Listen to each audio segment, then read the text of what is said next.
Bob Arum, wala daw maituturo si Pacquiao kay Inoue dahil mas mahusay pa itong si Inoue sa kanya. Pinoy boxing fans, dapat si Casimero daw ang turuan ni Pacquiao para talunin si Inoue. Ito ang mga pag-uusapan natin ngayon mga lods. Ito na mga lods, tungkol sa alok ni Manny Pacquiao na tulungan, turuan at sanayin si Naoya Inoue para kagaya niya na napagtagumpayan ang mga division, partikular ang 8 division na naging world champion siya. Para daw magtagumpay itong si Inoue sa pag-akyat niya ng mga division. If he's thinking to moving up in weight division, I hope that I can teach him and supervise his workout and training, and we can do that. So you want to train him? I wanna train him and supervise his training, or if he wants to moving up to higher weight division.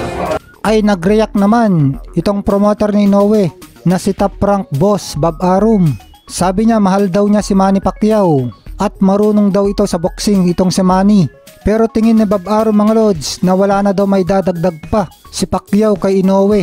Kompleto na daw sa arsenal itong si Inoue mga lods. At wala na daw siyang nakikitang kakulangan ni Inoue na pwedeng masolusyonan ni Manny. Ayon ito kay Bob Arum. Flawless daw ang mga recent fights ni Inoue.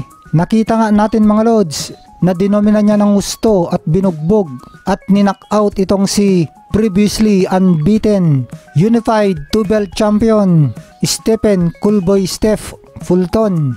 Kaya wala na daw room for improvement itong si Inoue.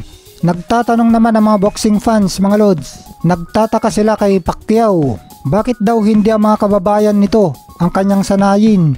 Nandyan naman daw si Casimero na may potensyal at may kakayahan para talunin si The Monster. Dapat daw itong si Casimero mga lods ang dapat turuan ni Manny Pacquiao para talunin itong si Japanese Monster.